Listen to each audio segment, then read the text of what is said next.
Так, топливо Мерседес. Ну давай. Стоп. Пенка пішла. Може ближче, бо я став далеко, думав, що буде стріляти. А ну зараз. Вау! Стоять фонтани, капець. Так, будемо знімати топливну. Для того, щоб зняти топливну, отут на натяжителю є під таку головку на 17, то там віджимаємо просто і знімаємо ремінь. Далі що? Попускаємо оцю топливну трубку ключиком на 14. Тут знизу, якщо в оригіналі є два хомути, розщолкуємо. І далі викручуємо єшку. Отаку Є10. Ці два. Раз, два. Знімаємо штекер. І отут є три болтики. Раз, два. Коли знімемо шланчики, там є третій. Так, покажу послідовність. Викручуємо оцю штучку, вона тримає оці шланги. Отут один болтик. Далі вищолкуємо оцей шланчик. Звідси. Оцей згори вищолкуємо. Оцей. Тут виходить доступ до нижнього болтика. Викручуємо нижній. Тут є. І оці два. І оця отака штука у зборі знімається.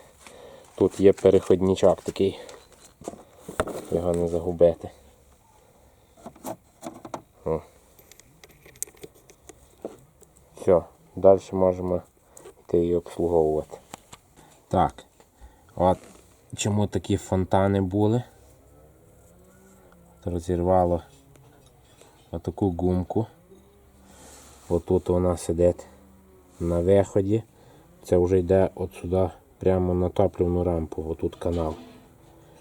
От купили такі гумки, підібрали. Не знаю, експеримент покаже, чи будуть вони служити, чи ні. По 2 гривні штучка, коротше, у нас. Ці кришечки шліфанені на плоскошліфі. Але якщо цей весь бутерброд отако зібрати, то виходить, що коли от ці всі внутрішності покласти, то був зазор. Плюс тепер ми ще шліфанули ці кришечки, бо були криві, то щуп 0,4 тепер влазить. То для того, щоб не гнуло ці кришечки, от вирубую отакі прокладочки.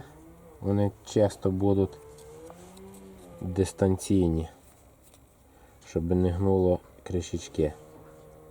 Отак. Ставимо ці нові гумки і збираємо це все діло.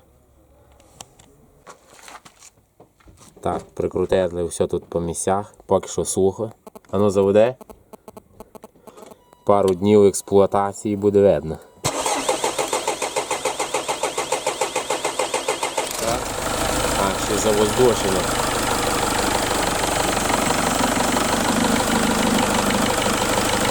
На дворі вже темно. Так, пройшло декілька днів.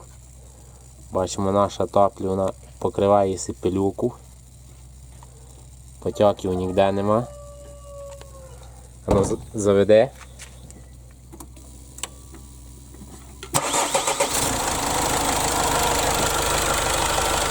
Все працює.